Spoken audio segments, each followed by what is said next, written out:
Justice Sremsai, and it reads as follows. I can confirm that the Chief Justice, Her Ladyship Justice Gertrude Tokonu, has filed another court case, this time at the ECOWAS Community Court in Abuja, Nigeria, against the Republic. Now, what types of cases, you ask, can the ECOWAS Court hear? Well, the ECOWAS Court has a broad mandate and hears several categories of cases, including interpretation and application of ECOWAS legal instruments, disputes between ECOWAS and its employees. You've also got liability cases. But what we are particularly concerned about is human rights violations. And we believe that's what the now suspended CJ's issues are hinged on. Now, since a 2005 protocol amendment, the court has jurisdiction to hear cases alleging human rights violations by member states. Individuals can bring claims directly, and the court does not require that all local remedies be exhausted before filing. And I think that's very instrumental for many who ask the fundamental questions. Why are we not seeing through our processes on home soil before we elevate the conversation? Again, individuals can bring claims directly, and the court does not require that all local remedies be exhausted before filing.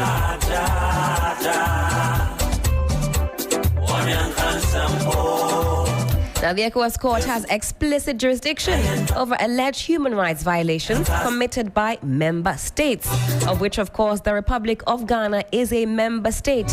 Now, this includes cases where an individual claims that their human rights, as protected by regional or international law, have been violated by a government action or omission. The court can hear such cases even if domestic legal remedies have not been fully exhausted, making it accessible for individuals seeking justice beyond their national courts. The best in the morning is on 92.7 Sunrise on 3FM.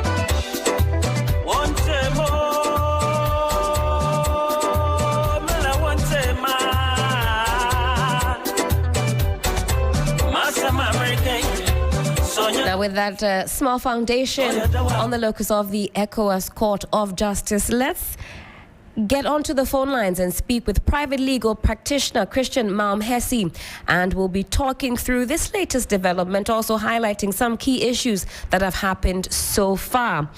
Counsel, good morning. Hope you're doing well. Good morning, my dear lady. I'm fine.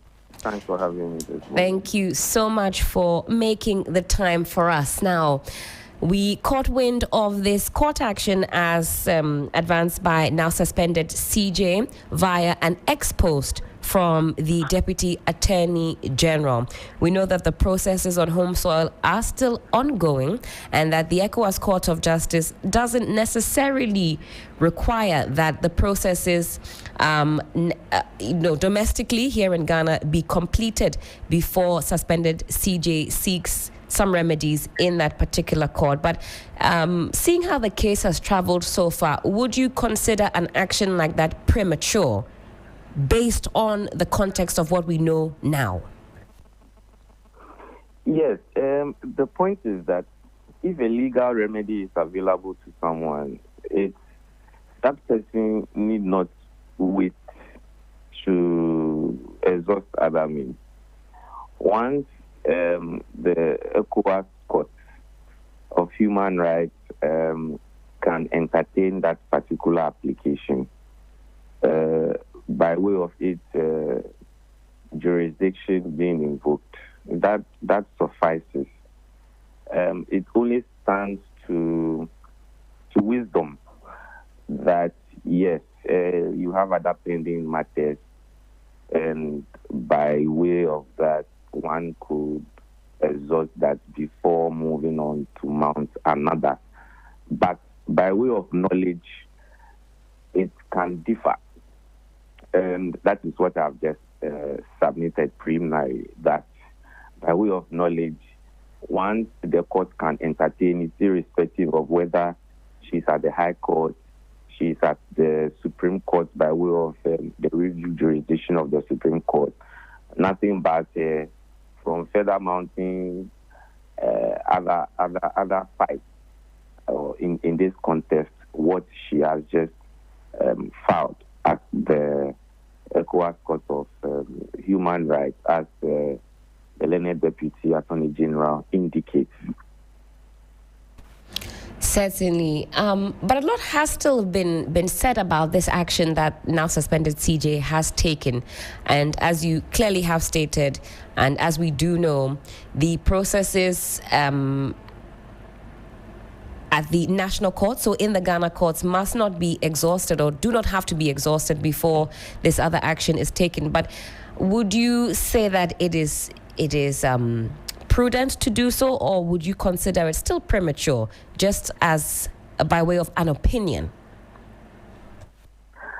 When it comes to opinion, and in these matters, opinion would be by way of advice. Yes. Right. There's a blur line. It would be by way of advice, and it would be by way of me seeking to advise the lawyers of the learned Chief Justice as to what they ought to have done and what they ought not to have done, which I will not shudder to. But what I can say is that I use a typical example of wisdom and knowledge, that once they have not exhausted all the processes, all the forums here, because I know they have one at the High Court, and I know they have invoked the review jurisdiction of the Supreme Court. That's right. Which is yet to be exhausted. Now, by way of knowledge, which it delves into the ECOWAS area. The ECOWAS area, if you look at the protocols, nowhere does it indicate that the domestic front needs to be exhausted. That's right. It indicates that where there is a human rights violation, an individual can bring an action against an institution of an ECOWAS state, and it lists what an ECOWAS state is. That's under Article 6. It lists a number of them. So in this case, it will be the authority of heads of state and government. So it will be the government of Ghana that she would be dragging there, or as by way of what we now know, she has dragged there. So once in knowledge, it allows her to take that step. She's exhausting it. She's throwing everything she has. She's throwing everything she has in her corner to make her game plan work. Much ado with nothing. So let me throw all the darts. The one that will stick for me, and she believes that one of them will stick. So, and counsel, that's what you it doesn't prevent her, but by way of wisdom, right, one would say exhaust the internal processes, and then if you are seeking international jurisdiction, that would also suffice. But hey, she wants to have all of them running concurrently, right, and nobody can impede that. Now, I was going to ask, is that what you infer from her action so far, that she is going to, use anything and everything in her arsenal to also seek some sort of justice for herself? And as you mentioned, whatever stakes, then, that is the way forward. But so far, as this case has traveled, have you spotted any unconstitutionality so far in this process? That's been a big bone of contention, and for supporters of now suspended CJ Tokonu, it's been drummed time after time that something untoward has happened so far as Article 146 is concerned. If I recall, the last time we spoke on this matter, you say that the processes had been conducted so far in accordance with Article 146. Is there anything that has changed for you as the process has carried on? I'm not sure that we've spoken since CJ Tokonu suspended took to the press and organized that press conference. Yes, we are not spoken. CJ Tokono's press conference, she divulged things contrary to Article 1468.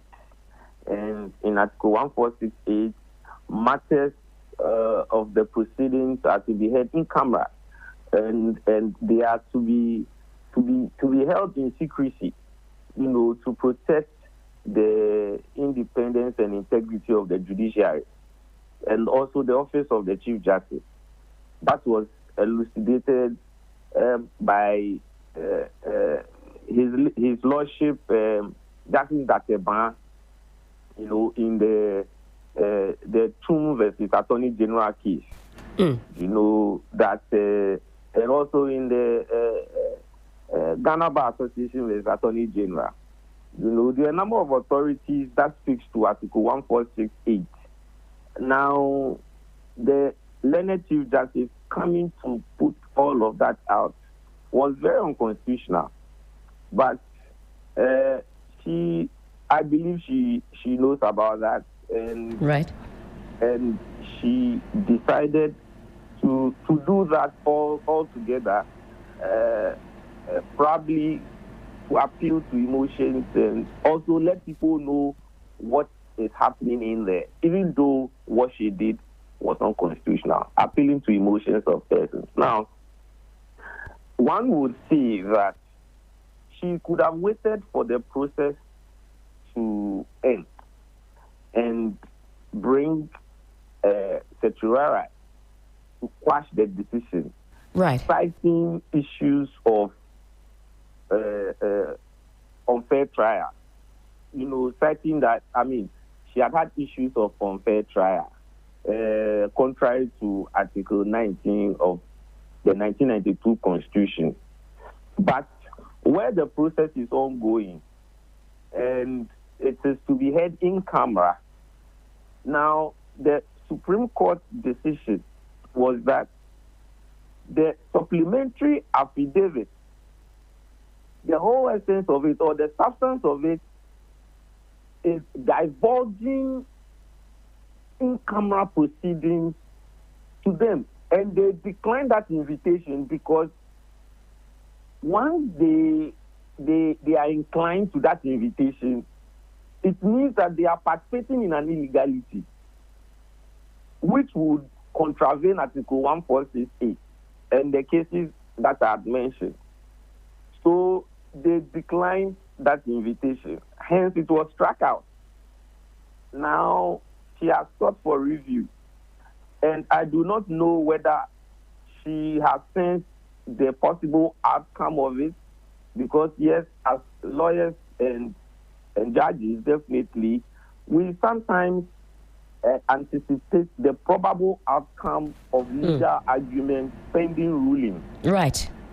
Yes, so probably in that contemplation, she decided to go to the Human Rights Court of ECOWAS, right, to invoke that jurisdiction and all of that, to also try and take a dart and see whether it will hold. It will hold. Now let's stick with that, and let's play in the terrain of hypotheticals very briefly.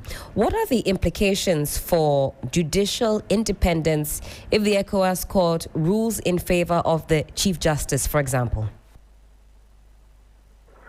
Oh, once we have signed to the Treaty of ECOWAS, it takes away issues of judicial independence, because that is what we have signed to. It is more like the Human Rights Court in Europe, where it adjudicates over human rights violations. You realize that at the time, UK was part of Europe, and these European courts subverted the judicial independence. So it meant that their decisions were not absolute until they had the Brexit, and that dealt with that situation. Indeed. So once we have consented by way of assenting to the ECOWAS protocol to have the ECOWAS court, it has jurisdiction. If you look at Shatawale, at a point in time, brought an action against the Republic of Ghana at the ECOWAS Court that his human rights has been violated vis-a-vis a gaming deal that he had contracted. Now, in that particular case, he didn't clearly delineate or point out which company, amongst other flaws in his case. The learned attorney general at the time indicated that the court did not have jurisdiction to hear the matter, citing the question that you just posed to me, that in respect of judicial independence. Now, the court dismissed Shatawale's case, but indicated that once Ghana has appended its signature, Ghana is subservient to the jurisdiction of the ECOWAS, the Human Rights Court of ECOWAS, and that the only reason why Shatawale's case failed is that he didn't have a good case before the court. So once we have signed to the Treaty of ECOWAS, we remain under the jurisdiction, the territorial jurisdiction of it. Certainly, and very interesting thoughts there, Counsel. And thank you also for giving us some much-needed education on this particular instance. Now, I think then you've possibly... Can I add this Indeed. for your next question? Yes. I would want to. It says that I'm trying to get... now, if there is this case of Bakari, Sari, and two others versus the Republic of Mali, where it indicated that the competence of the court to adjudicate over cases that emanate from ECOWAS jurisdiction, once the treaty has been signed. So just to further firm up that position. Certainly. Christian, thank you so much for that. I was going to say, then, I'm not too sure if you've answered my next question, but I'll ask it anyways, and then you can put some more flesh on the bone. So, can an ECOWAS court's decision override or influence ongoing proceedings in Ghana's domestic courts? Yes. It is a complex question and answer at the same time. Yes, because once we have, the problem is, to answer the first point is, has the Supreme Court determined the case to its finality? No, because the court at ECOWAS would look at whether the Supreme Court misconducted itself. That remains a very important case. If you look at the case of Woyome, where he took the case to the Human Rights Court, the African Human Rights Court at Tanzania, the court indicated that the Supreme Court had not misconducted itself and concluded that his human rights have not been violated. You understand? So that's why I said it's a complex mix. Now, in this situation, I have cited Shatawale, I have cited this Woyume one, and then the jurisdiction one with this Bakari matter. Now, the conclusion is, can we infer that the domestic fora, so the fora will be the Supreme Court and the High Court, have they misconducted themselves in dealing with the human rights matters of Mrs. Tokono, CJ? If that question can be answered in the affirmative or negative, it will determine the case at the ECOWAS Court.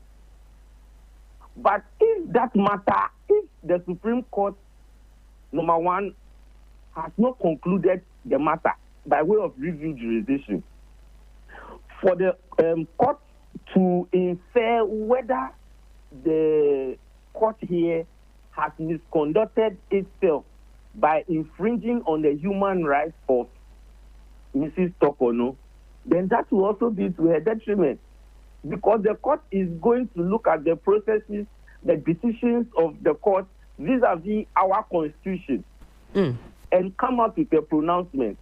So to answer your question, I believe all that analysis that I have done will fit into, because I cannot give you a hook and line sinker answer. Right. But the explanations that I have given would show the conclusion as to whether the ECOWAS Court decision will be final.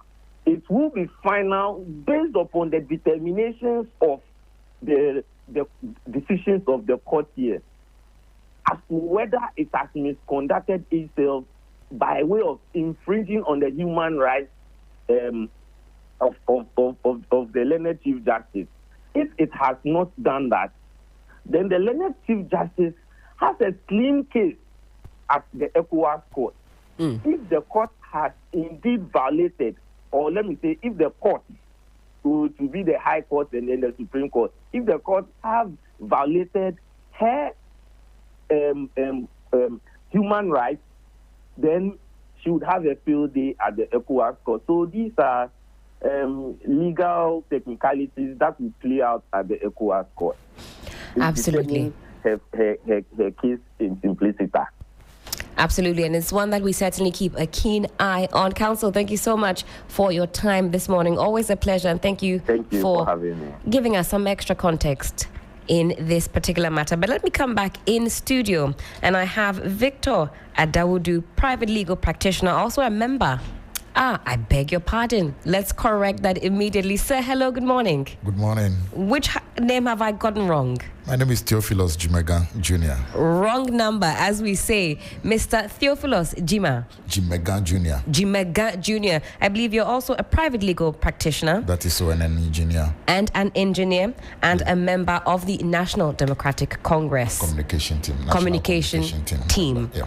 Pleasure to have you here with us this morning. Hope you're doing well. Appreciate it. I'm doing well. It's been a wet morning, a pleasant one. Are you enjoying the cooler temperatures? Yes, I enjoy it. I love walking in a drizzle. So. Really? Yes. Are there health benefits to that? It allows you to think faster. Most certainly. But again, you're warmly welcome to 3FM Sunrise on 3FM 92.7.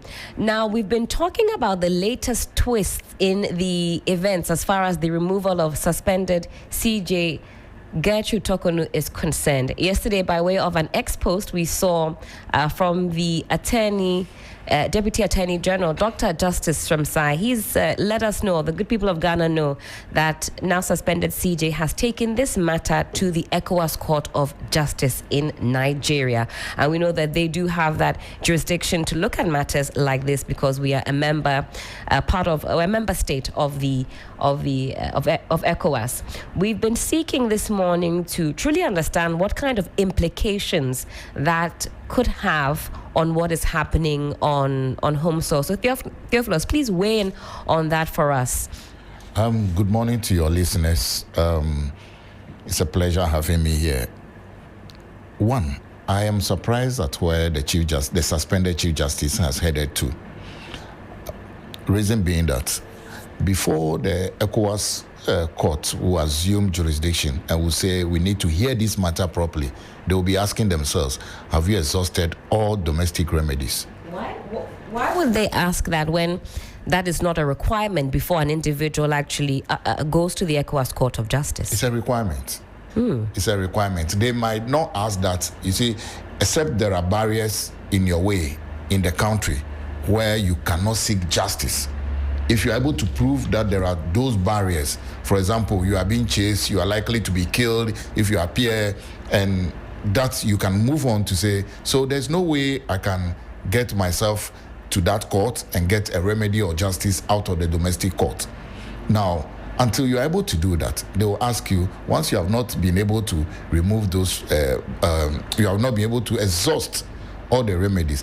Even in Ghana, let me give you an example. Right. If you have a grievance against TV3 and you've not followed 3FM or TV3 or Media General's internal disciplinary procedures, you have not exhausted it, and you go to court, the court will ask you to go back and exhaust your internal procedures before you come to them. Except you are able to prove that the people who will help me to exhaust are the ones accusing me, are the ones I have the matters with, so there's no way I'll get justice. That is it. In this current situation, fast forward to the suspended Chief Justice's case, the judges don't have anything against her. It is an individual or a group of individuals that have petitioned. You have been to the Supreme Court. You were given a hearing. You have been to the Supreme Court yourself. 2 other applications were filed on your behalf, and they were also given hearing. You are currently even at the High Court seeking an enforcement of your fundamental human right. And indeed, our Constitution, the whole of Chapter 5, is on human rights. That has not been exhausted. And you go to ECOWAS Court, I can tell you, it's likely to be thrown out. Would you then say that this action on the part of the suspended CJ is simply premature? If you pay attention to what the Deputy Attorney General posted, she said, in effect, by her suspension, the president has, in effect, removed her from office. That's what we call constructive dismissal or termination, sort of. Now, what came to my mind is, what went on at the proceedings? Is that way that she has sort of come to the conclusion that with what is going on at the proceedings, I am gone. Now, if that is not the situation, then I think that having gone there is premature. There was the Nigerian Chief Justice who was removed under General Buhari. When he was removed, the court is in Abuja. He was in Abuja. The ECOWAS Court was in Abuja. Is in Abuja. He was in Abuja. He didn't go to that court. Where did he go? He decided to fight it in the Nigerian court. And I think recently he won. Even years after Buhari is gone, recently he won. He could have walked just to the ECOWAS Court, but he said, let me use the internal one. Now we have our own Madam Isaba Gertrude Saki Tokono saying that I will fly to Abuja to seek justice there. I mean, I want you to look at the optics in that regard. So, but just pausing you there very quickly, Theophilos, about the optics. On one side of the coin, one might say that, well, this is a Chief Justice who has addressed the press and made known to all of us that that her human rights have been violated, and she has cited some reasons for which she believes so. If there are many avenues available to her and processes can run concurrently in the strictest, sense of the term, what is her fault here in seeking to try as many avenues as possible? Yes, you do make that clear point to us that even the ECOWAS Court of Justice will be seeking to find out if these processes are exhausted on home soil. Why, not wait for that? That's something that you mentioned will probably be the order of the day. But for those who say she's seeking justice wherever she can, is she really in the wrong for that? Yes, there is a theory in law. The law does not deal with trifles. The law does not deal with very, very minute things. Otherwise, life will become incredibly slow and incurably slow. For example, you cannot go to the police station right now to say, I hit my foot on the rock, so help me. I cut my finger whilst cutting my nails, help me. I overcut my nails, help me. I mean, can you imagine what would have happened if everybody would do that? Then there's also something called forum shopping. You cannot be looking for this forum. I go to this court. I'm not okay. I want to go to this court. I feel this court to do. You cannot go forum shopping for the forum to see which one will really listen to you. Now, then there's also the theory that if a procedure is provided for something to be done, only that procedure has to be followed. If a procedure is provided for you to air your grievance, only that procedure you need to follow. No other procedure. The procedure is clear. Go for the administrative hearing, which is ongoing at the moment. If that is not okay with you, go to the Human Rights Court. Remember, all the things she has catalogued, she has gone to court over it. But then, you would have known that anybody who comes to equity must come with clean hands. Or when you come to equity, you must be willing to do equity. The Constitution says that all proceedings under Article 146 are to be held in camera. and you decide to hold a press conference and tell us everything that is happening, that alone is also enough ground for somebody to petition for her removal. You say she's acting in contempt? Do you think somebody could then refer this to the High Court? I will not go for contempt. I'll go for the fact that she took an oath to protect, defend, and preserve the Constitution. And what she did was not defending the Constitution. It was unconstitutional. So the oath that she has taken, if breaching a constitutional oath can get the president removed, then in same reasoning, it can get the Chief Justice removed. That's the sort of thing I will not go for contempt. No. Those are things others, you can close your eyes to contempt and leave it. But this is a constitutional infringement. So for her to have gone contrary, you see, before the committee was formed, or before her suspension, you would have heard Ajay-Chum all over the place. That's right. Yes. The Ajay-Chum case stated that one of the things that came in was that the petition was made public, which it shouldn't have done. The former president, Nana Akufo-Addo, also said that Professor Azar Asari has also published his petition. So that would not that was one of the reasons why the petition was thrown out. Then how come you, who is supposed to be the best, to know the law is in your bosom, you are supposed to be the creme de la creme of all the judges we have.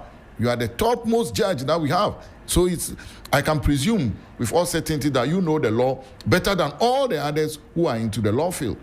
How will you do that? And you know that the Chief Justice also she has lawyers that are working with her. Indeed. Yes, they would have given counsel. I don't know what counsel they gave her. You see, and one of her famous quotes is what? The law is the law. Is the law. So why won't she allow the law to be the law? Very interesting perspectives here from Theophilus. Time check. It is some 10 minutes past the hour of 9. You're still tuned in to 3FM Sunrise on 3FM 92.7. We're talking about the latest twist in the saga concerning now suspended Chief Justice Gertrude Tokonu. We've been talking about what the process is as filed in the ECOWAS Court of Justice could mean for processes that are currently ongoing on home soil. And I'm talking about that removal process. And Theophilus, one theme that has been running through, especially on the part of supporters of suspended CJ, is that there has been some unconstitutionality as far as Article 146 is concerned. Has that come to light? Do you think that has been that argument has been properly cemented? Do you see where any anomalies have been cited? No. If you recall, about a month ago, the GBA issued a statement, not a resolution, issued a statement to say so far the procedure has been good. That was their initial statement, yes, I recall. Yes, that was the initial statement. The resolution, you know, the bashing it received. That's right. Yes, and how lawyers, other law groups, including Lean Sword, etc., came up to say, hey, this does not represent our position. So let's stick to the initial position. Right. The initial position states that the procedure so far has been good. They hope and pray that it will continue that way. Nobody else, nobody has come out again to say that there has been any other infringement. She has cited other infringements now, or alleged infringements. She cited the idea that the venue was hostile to us. She said it brings back some traumatic memories to her. Yes, my friend Solomon Owusu just said that he had traumatic experience at the High Court complex, but anytime he has case, it's the High Court complex he has to go. Okay, she had lawyers. She could have had that discussion with the lawyers to say, these are the issues. Can we try and get a better place? I believe that place was chosen because of security reasons, the serenity. They will have considered a lot before choosing that place. Now, the idea that she brought in the traumatic experience that planning was done, etc., turned out to be false. So we can discard that. We can forgive her and discard that. You say her historical accounts are not so accurate. They are not accurate. Not so accurate. They are not accurate. Because we refer to the report on the murder of the judges and the military man. They are not accurate. And he said the military man was her uncle. They are not accurate at all. Because that latter point you made, was that not her uncle? That was her uncle. Okay. I mean the report that planning was done at Edu Lodge Okay. Was not accurate. Right. Because the murder, I think, occurred around June, July of 1982. The report says that Captain Kojo Chikata met Amate Kwe in September in front of Edu Lodge. So there couldn't have been the planning, there couldn't have been the murder before the planning. That could not have happened. So we can forgive her. We don't have to go into all those little webs, etc., and tie ourselves in something we can't come out. So we can forgive her. She talks about the fact that the husband is not allowed to accompany her. Now, the husband is not allowed by law. If she wants the husband to accompany her, then the husband could be recorded as one of her lawyers or one of the counsel that she needed in. She says it's for moral support as she goes through this particular process. Is that a lot to ask? Yes, it is a lot to ask. Because, you see, the framers of the Constitution had something in mind. That's why they said it should be done in camera. Now, if you wake up this morning to say, I'm going to give moral support to the suspended Chief Justice, is that too much to ask? Then we have 10 people from my village coming to say, we want to come and give her moral support. Is that too much to ask? Then we had 2,000 people massing up. I mean, that would be too much to ask. Within the realms of reasonableness, maybe we make some provision for one person. Maybe she says even her children. Maybe her children can also come and be a part of the process. So maybe one has the husband. Maybe one child can also attend. There is a reason why it said in camera hearing. It is not for her alone. It's for the office, to protect the sanctity and dignity of the office, to protect the panelists on the committee, to protect the witnesses, to protect all others who will give testimony before the committee. That is it. It has nothing to do with her. So she can leave that. I mean, when you put yourself in the line of something, you must play by the rules of that game. You don't say that I am here, so give me a different rule. The rules are the rules. The rules are the rules. You can't go with a different one. So that is why I'm saying that the infringements she's alleging are so small and so trivial that they cannot stand test of time in a lot of places. So we can forgive her and move on with that. Now, she has gone to the High Court to assert her human rights. Why won't she wait for that? So once that is determined, look, I wish I was so close to the suspended Chief Justice. I would have told her, it's always good to fight. To be brave, Chinua Achebe said it, but sometimes it's better to be a coward. Let some of these things go.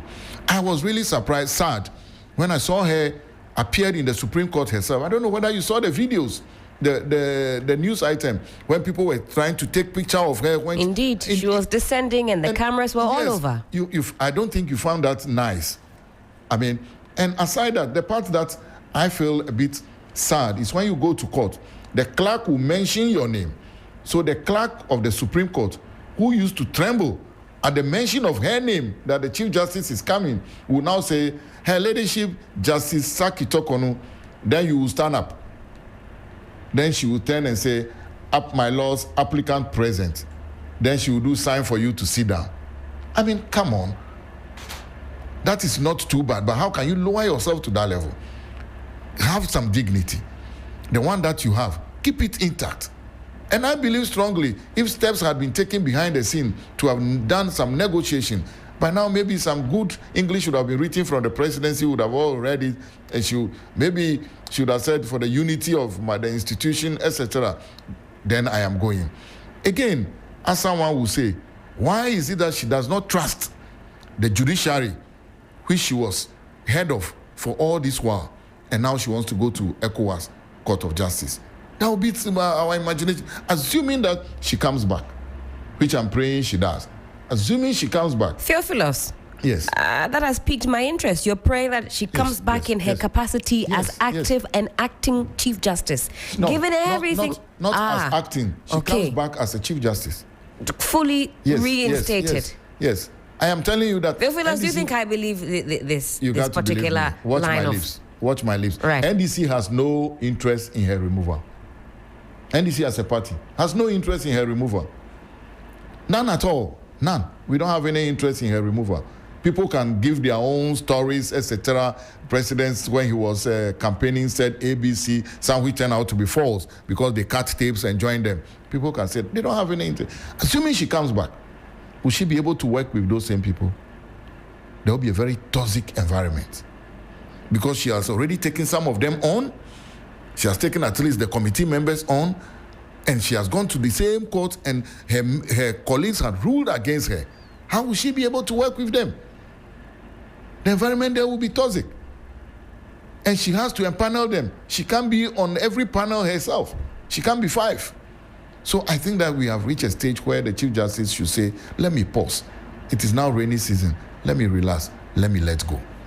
How do you assess the argument that the CJ has effectively been removed from office without a final judicial determination? You hear it from all different quarters. The CJ is a goner. I mean, this is just a matter of formality, almost as though it is a foregone conclusion. You talk about some of the tapes or clips you allege were, cut and pasted to support this sort of argument. How do you respond to these thoughts? My response is that the law is the law. Let's allow the process to run its course. The CJ herself has just told us that her removal, which the Constitution allows the president to do, is as though she has been removed. Perhaps some things happen at the hearing that we are not aware of, and she has done an assessment to see that with these ones, I think that I look like I am gone. I believe that those who are saying that she's a goner are actually the people who were defending her in court and filing some of the processes. And I don't know what interest they have so much, because it is not the person, it's the institution. It is the office that we are talking about. Those who feel that she is a goner, perhaps they have sat down, analyzed few things to say, with what we are seeing, with her conduct, everything, we don't think she can even survive. They predicate that argument on the fact that they say this has already been planned. These are machinations of the NDC already laid, before the president took office.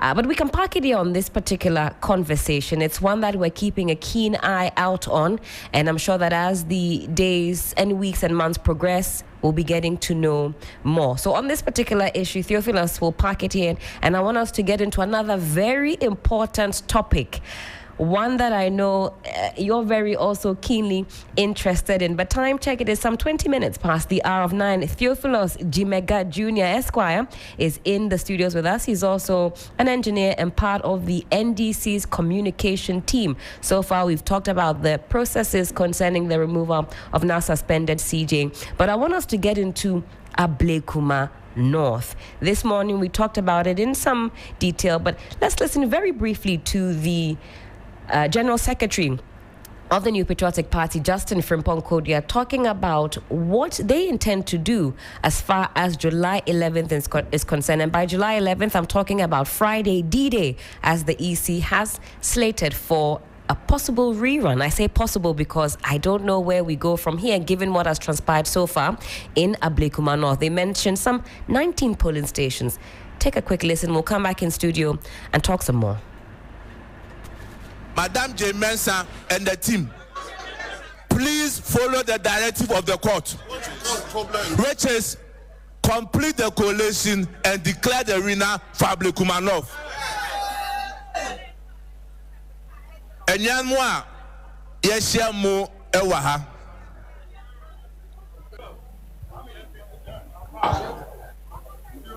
For the purposes of the press conference, Enyanu Meka Brofo Ewia ni asadi abatwi. Our friends from the media, you all recall last week Thursday, the party led by the General Secretary, myself, held a press conference at our party headquarters, whereby we made known to you the position of the New Patriotic Party with respect to the communication from the Electoral Commission, indicating that it is going to hold a reround at some 19 polling stations at Ayawaso North. In the press conference, I made mention to you the reason why the New Patriotic Party disagree with the position of the Electoral Commission. For the simple reasons that per the court order, the High Court order of 4th January, whereby the EC was ordered to go and complete collation and declare the winner in some selected constituencies had not been adhered to by the Electoral Commission. Back and forth, we were able to collate almost all the polling station results in Ablekuma North, leaving only 3.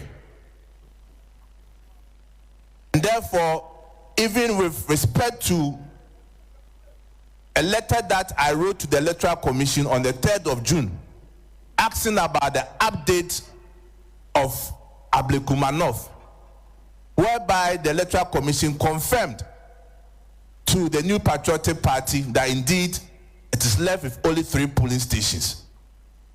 Again, the Electoral Commission, led by Deputy Commissioner Dr. Bosman, under oath, went to Parliament and also confirmed same that so far as they are aware and so far as they know, it is only left with 3 polling stations at Ablekuma North. And therefore, it comes as very shocking that the Electoral Commission, based on its own conduct and also based on facts, based on their correspondence with the NPP, their pronouncement in Parliament, and even engagement with political parties when it happened on June 12th, where they maintained their position that it is left with 3 polling stations, will sadly make a U-turn. Indeed, it is a shame for this country. The inconsistency from the Electoral Commission is a shame. FM 92.7. But for us in the New Patriotic Party, radio we station. remain resolute. And we know that our candidate, Nana Ekuafri, won the elections with a margin of 414 votes.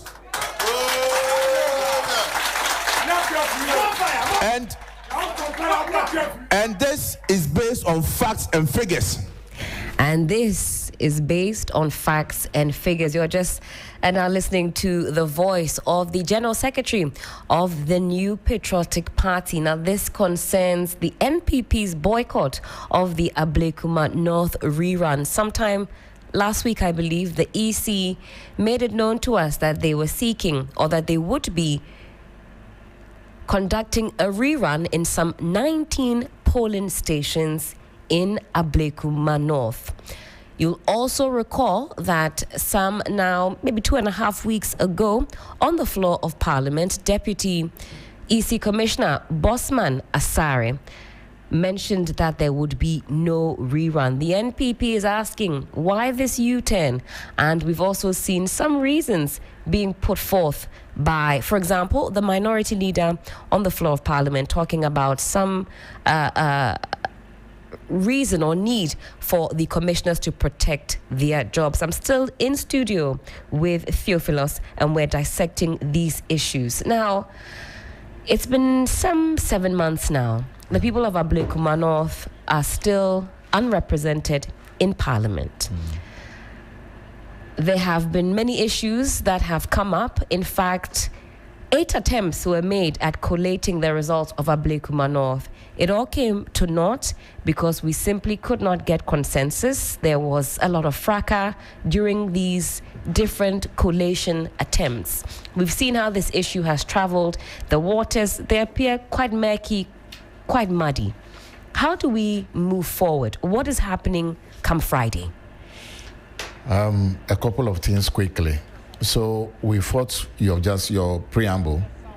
It appears that both NDC and MPP have all agreed that the EC, as we have it now, is not fit for purpose. And so I don't believe that anybody will blame the national chairman of the NDC for saying the EC boss and the deputies must go. I believe what the MPP press conference has said is that they've also lost confidence in the EC. Fast forward, Kofi Bentil of Imani also said the same thing. But let me quickly draw your attention to 2 things. Right. There are 2 applications in court today. One by the MPP candidate on an ex parte injunction. Indeed. Yes. Yes. For today. Another one is a certiorari and prohibition filed by Gary Nimako on behalf of the party to prohibit the Electoral Commission from going ahead with the election on Friday, and also to quash their order for the election to be held. You listen to the General Secretary. He said that there was a court order that EC should go and collate the results of certain polling stations. Indeed. Yes. The order stated that they should collate it on or before January 6, 2025. It means, therefore, that by law, after January 6, 2025, that order has expired. The lawyers will say has lapsed. So that order is not existing up to today. So the idea that they are going to court to compel the EC to go by that order is a wrong assumption in law. The order does not exist. The second thing is that if a court gives an order and you don't obey the order, what happens? Contempt to lie. So there is a contempt application they have to go for. Now, a third thing is that it is the settled law that if there is a remedy apart from certiorari and you come to the court will not grant it. So there is a contempt remedy that they should go for, that they didn't go for, or we are not aware they are going for. So the certiorari will not lie. Again, the court stated that they should collate 62 of those polling stations and add it to the already collated ones. 62. And out of that, I think NDC yielded to about 37. So we were left with about 32, for which they were bringing scanned copies. Yet they cannot produce the copies which they scan. This is for the 30... Yeah, 32. The 32. Was there not carbon copies? I believe that's what... Yes, but scanned. Even scanned. Right. Because all the parties get carbon copies. Okay. Yes. But these ones were scanned. After the carbon copy, they were scanned to a system. So they are claiming that, yes, the laws allow for us to present this. Bring the source document for all to see. You can't bring the source document. That is where the NDC said, we cannot compromise further. He mentioned the fact that the EC went to Parliament and told everybody that they are left with 3. And this will be the last resort. They said this will be the last resort. They have reached the end. And they are going for the last resort. And aside that, the EC did not take the decision alone. There was the IPAC meeting where some of these things were discussed before they took the decision. My dear, Ayawaso North used to be MPP stronghold. And today they are running away from their own stronghold to go and contest election. That should tell you that it has more to do than just what the EC is saying. In any case, are they telling us that the 19 polling stations that are supposed to be conducted on Friday, they lost those polling stations? If they have won those polling stations, then they go back and whip their support. And if they are angry enough, that anger should transcend to their supporters to wake up and say, let's go and vote. Well, they are not in the. They're not even now campaigning. They say they will not be a part of it at all. We heard that there's a bit of campaigning ongoing, subtle as it is. We heard that. Send your reporters. Let them be sure that they are not campaigning at all. I mean, I say this because I spoke with both the NDC organizer in the constituency as well as the NPP organizer in the constituency. I believe Musa is the NDC organizer in the constituency, and he made us know that they are feverishly campaigning in the constituency. On the NPP side, they say they're doing none of that at all. They just are boycotting the processes. In 1992, the whole of NPP boycotted Ghana's election, parliamentary election. The election went ahead. In 2019, NDC at a stage boycotted Ayawaso West Wogon. After the election started, the election went ahead. And Seiram was declared MP. Seiram Alassane was declared MP and went into parliament. So if they decide to boycott Ayawaso North, the election will go ahead, pending the determination of what will be in court today. I believe that because it's an ex parte application, but everybody is aware, there will be lawyers in court today for the NDC candidate to also say that, hey, we have an interest in this matter. Either you let it slide or you dismiss it so that they come back and serve us. or let's argue it and then let the court decide on the merits of the application.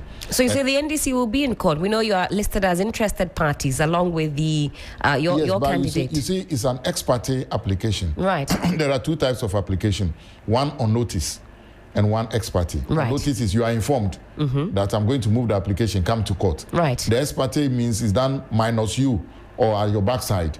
So you are not really expected to be in court. Okay. So mostly by the time you are aware, the application is moved, either granted or dismissed. You only hear about it. Right. And if you recall, in 2008, Atachia and the rest went to court to stop the declaration of Professor Tamils as a president.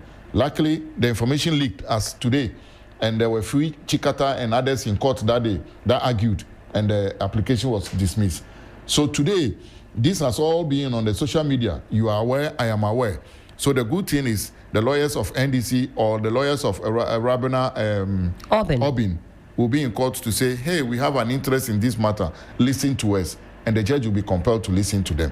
So when that happens and this is dismissed, it paves way for the election to be held on Friday. When you say when this is dismissed? Yes, I have to talk with confidence. Okay. Preparing that that is what the desired outcome I expect. I wanted to know if there was something you knew that I didn't know. No, I will be. You see, when you write exams, give and take, you will be able to tell yourself, for this paper, if I'm honest with myself, I'll get an F. You'll be able to tell yourself, as for this paper, if I'm honest with myself and the lecturer is honest, I'll get an A. You know it. So there are a few things that when you send such application, the court will look out for.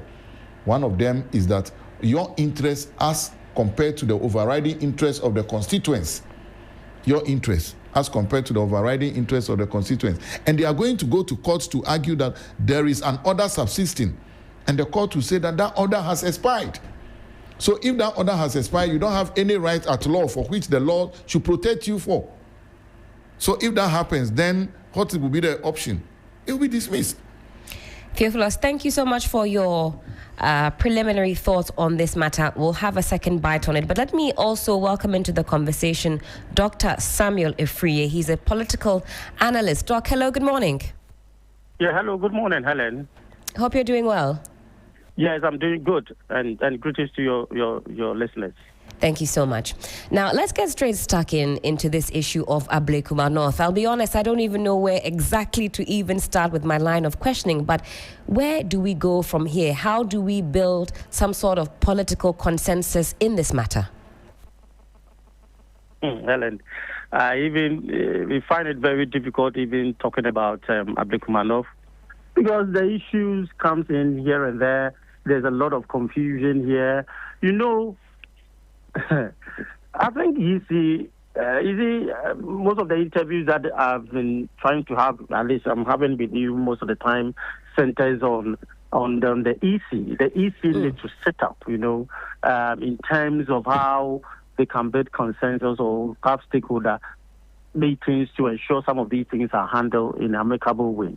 They are the ones that have generated this, because in all these while, the issue was to have a coalition, and even went to Parliament. That is Commissioner Bosman and most of the commissioners talking about security that is needed for these coalitions to be done. Then, just some few days, and you made a statement that you want to do a rerun. Nobody is against rerun. Nobody seems, we want to have a better solutions to the issue. But when you are operating in an inconsistent manner, in a system where the commissioners are not decisive about how they want to do things, this is how we will end up having this confusion. If you allow the system to run, it will end up in a way that it will benefit all of us. But EC has not played her role well in this process.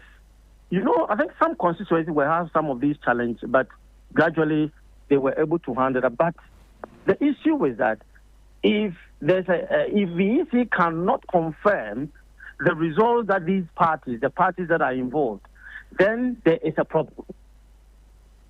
Because I believe that the EC should have a system that can easily authenticate all those polling stations that were that is an indecision about all those polling stations.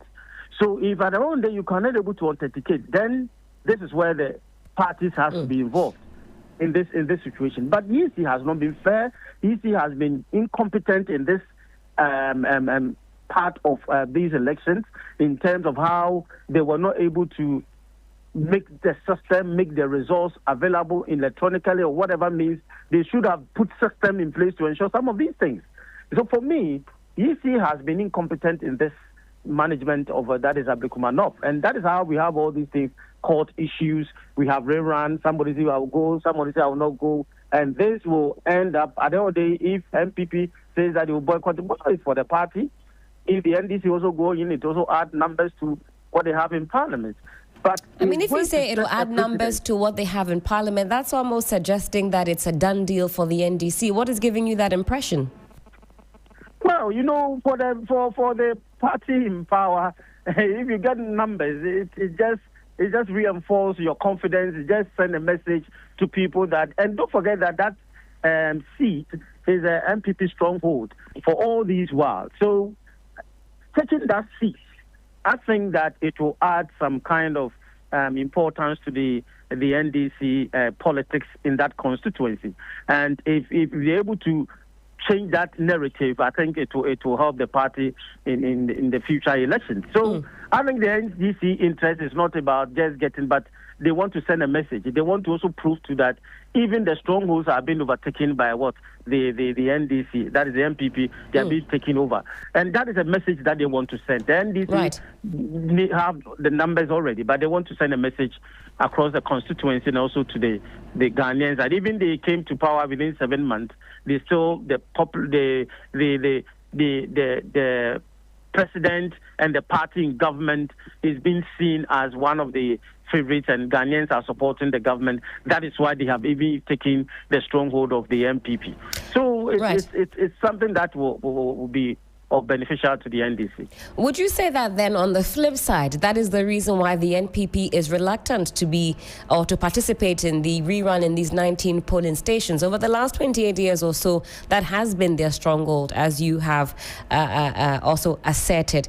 And for the NPP to boast of having won by 414 votes, what does that indicate to you? That are they afraid for the rerun? I won't say that they are afraid, but they are just making sure that they want to avoid some calculated risk that they have identified. Because if you are not careful and you go in and you lose, it presupposes that you are still not grounded in that constituency. So I think that they have made some calculated risk. That is why they want to avoid that they want to stay. But the secretary is saying that they want to stay as principle that they have won and they will not go for any round. Well, but in politics, things goes in a different way. So they want to avoid the risk of losing the seat in a round. That is also a risk that they want to avoid. What could a potential loss of this seat, if everything is said and done and the NPP loses this seat, what could that potentially do to the psyche of the minority in Parliament? Well, for some of us, I think that it will not affect the minority in Parliament because they know their numbers. Even if the number becomes 50 or whatever, they are still the minority. So it will not, and their numbers will not make any, should I use the word in quotes, any major impact when it comes to voting, when it comes to other decisions. But just for the psyche, what about the psyche? Because the more numbers you have, even if, 50 versus 88, that is significant somewhat, is it not? Yes, it's significant, but I'm talking about the perspective of those in Parliament. But the party itself is where the psyche will be much more. Even the national executive, it will affect them because people will accuse them of not managing the system well. People will accuse or blame them for what has gone on in 2024, and still will blame them for not even ensuring that the seats that they have, they were not able to fight. They're still so. In Parliament, in terms of psyche for numbers, I think that it will not much be concerned for the MPP, but the party is where it will still bring a lot of issues for the national executives, and it may be a lot of confusion and also acrimony and also blaming people for that seat that they will lose to the NDC. So I think that in Parliament, the numbers, they know the numbers, but if it were to be like the previous one, where they have the hang Parliament, that is where the issue might come in. But I think for political reasons, it might not affect the psyche anyway, but the party will be the ones that will be the major effect will be on the party in general.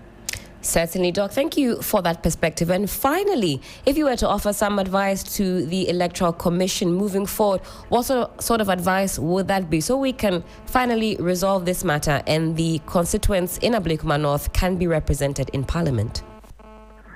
I would suggest that the EC immediately can even have an emergency meeting and to see whether they have to have various views from stakeholders and then see the way forward.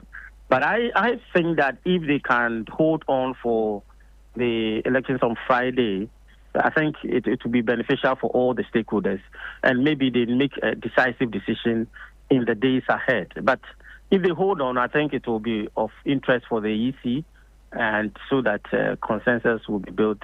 If they are not running, if the MPP doesn't come again, if there's a new date or whatever, fine. But EC need to be cautious and tread in a way that it will not bring much confusion and their credibility into the speech. Doc, thank you so much for your time this morning. We know that there's some court action pending, so we keep a keen eye out on that.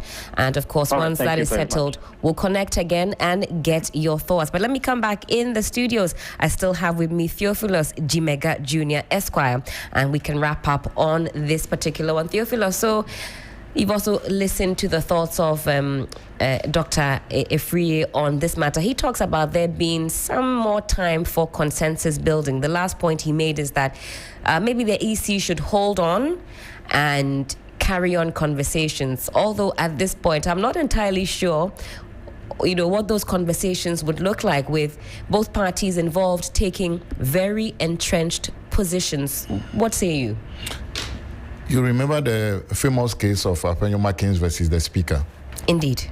Yes, this was just about 6 to 10 months ago. Indeed. Yeah. And in that ruling, the Supreme Court says that not having a representative for a day is not acceptable. Indeed. So how can we prolong this? It's 7 months. They've not had any representative in Parliament. And in any case, we are not saying that NDC alone should go and contest. They say all parties should come, let us contest. Granted that MPP won maybe those 19 polling stations, or MPP won a majority of those 19 seats. What is preventing them from going back to say, you voted for us, we won it, come out again and vote for us? What is preventing them? Now, he also mentioned that, look, a lot of planning has gone in for the election on Friday. That is one of the reasons why I feel that this application for injunction might be too late in the day for the court to grant it. Indeed, the court will say that if the election goes ahead, you have another shot. You can go by election petition, etc., to have your rights remedied, and there will be no damage occasion you. And the court will weigh the balance of convenience. Who suffers more? Is it you or the constituents and the EC and Ghanaians at a whole? They weigh all those things and say that, let's go on with this. I want to also say that time again and again, everybody appeared to be agreeing that the Electoral Commission is not doing something well. Does that surprise you now? Because there are certain players in this conversation who seem to have had a different opinion some time past. Yes, it's because of the change we have all witnessed. And the change we are all witnessing, that's it. Everybody has noticed that there is some form of wind blowing. So let's all behave well. Jerry Rawlings did not rule as tough as President Nana Akufo-Addo. I want to tell you that for a fact. He used executive power properly. Nana Akufo-Addo, he used it so properly that almost everybody had to fall in line with it. There were very little, he was ruling with no dissent. How many people did you hear that they were complaining about Nana Akufo-Addo's way of doing things? We all complained where the issues warranted some sort of complaint. Yes, your complaint was just muted. The complaint came on 7th December when we all came out to say, we have been saying this all along and you are not listening to us. That is what happened. That's what I'm trying to say. So everybody is trying to fall in line. Those who are saying that the EC 8 months ago, 10 months ago, were happy with what EC was doing, now they are not happy. Secondly, will it surprise you that the government of the day when this election was held are now telling us that the election was held under a situation where the tags of NDC were not allowing collation to happen? Then what business do you have providing security for us? You were in charge of all the security apparatus. MPP was in charge of it. So they couldn't have blamed anybody post the election of 7th December 2024. They say the NDC thugs made it difficult for there to be proper collation. There was fracas and all of that. I'm driving at, that you were in charge of security. It means you failed. So in fact, that's a slight, what we call an own goal. Yes, you were in charge, so you don't have any business even being ahead, being our leader. You don't have any business if you cannot provide for our security, even within Accra. Then you have no business being the ones that will be leading the country. I heard Doc saying that about what will the balance be, who wins the seat. Indeed. Yes, there's social victory. You are just happy that our part had won and had added to it. And I want to say that a friend sent me a message yesterday that 5 kilos of rice has moved from 100 and something to 80 something. You think the people at Blakuma North are not feeling same? That's why you're excited to go to the polls on Friday. I mean, who doesn't like good things? In my local language, they'll say nobody gets honey on his or her tongue and the person spits it out. Who doesn't like good things? Everybody. And you also want to be part of the people who say we have also elected the winners. That is also going to play. And people who hitherto might have voted for MPP will say, do I have to really go through this? They've won anyway. What are we going to do? Then the NDC, some will also say, well, they've won. Let me also join them so that I'm part of the people who have won or who will be winning. So for me, let us meet there. You say you want election. They've given you the chance. Let's go for the election. And now you say you don't want. Why? 10 minutes to the top of the hour, 10 a.m. This is still the best breakfast show in all of the land. This is still 3FM Sunrise on 3FM 92.7. We've been dissecting the ins and outs of the Blakuma North saga. I call it a saga because the twists and turns have been plentiful and we still cannot get a clear idea exactly of what will happen on Friday. There are processes that are filed in court, and we are also waiting to see what the outcome will be. If there will be an outcome that will impact Friday, we'll certainly be here to keep you abreast. But Theophilus, final words from you, and then we can wrap up on this conversation. I will just urge everybody in Blakuma North who fall within the 19 polling stations to get out there and go and vote. And make sure that NDC wins the seats and make history. So everybody should be part of the history making. I also like to say a very warm morning to His Excellency, the President of the Republic. The good work he's doing. His choice of team has been fantastic. Atoforsin, Kwame Governors, Abuja, etc. Oh, God, the guys have been doing very well. And, you know, it's been 7 months, no scandal. NDC can be boring. Well, if you say no scandal, we've had some. Which one? I won't go into it. The one that appeared to be scandal, everybody jump on it because there was none. So, you know, NDC can be boring, can't you see? They're in government and boring. They will not bring any scandal for all of us. Theophilus, are you speaking too soon? We know how it goes. Oh, no. The previous administration, by now, we've had several scandals. Even the first one, going to sit next to the president and how much you need to pay at that function, etc. You remember there were a number of them. We have not had any. You know, and my senior colleague, Edujita Meklo, said the other day that everybody is extra cautious. That everybody in government is extra cautious. And you know that the moment you trip, you are gone. So all of them are very, very cautious. And I believe that they will keep reminding themselves. And you see, just as they took office, all government appointees went for a clinic sort of, where they were told some of the things that you should expect if you go wrong. So that code of conduct. Yes, before the code of conduct came out, they went for a clinic, like a workshop. Okay. That they were all told that these are the sort of things that even after government is gone, someone will come in and you could be prosecuted. Etc. They were taking through things like that so that you will be on the lookout before the code of conduct came in, and they are all going by the code of conduct. So I can only thank His Excellency the President John Dramani Mahama. His choice has been fantastic. Theophilus, thank you for your time this morning. And of course, the people of Ghana, Theophilus, we have opened our eyes wide. Yes. And that's why we are following on with this governance every step of the way. Will not disappoint you. Trust and believe. Now our eyes are open. Will not disappoint we know where to look, and we know what to look for. Yes. So we look forward to also speaking with you at another time. I'm sure once this is all said and done, we can have another lovely conversation and recap what has transpired so far. But thank you again so much for your time this morning.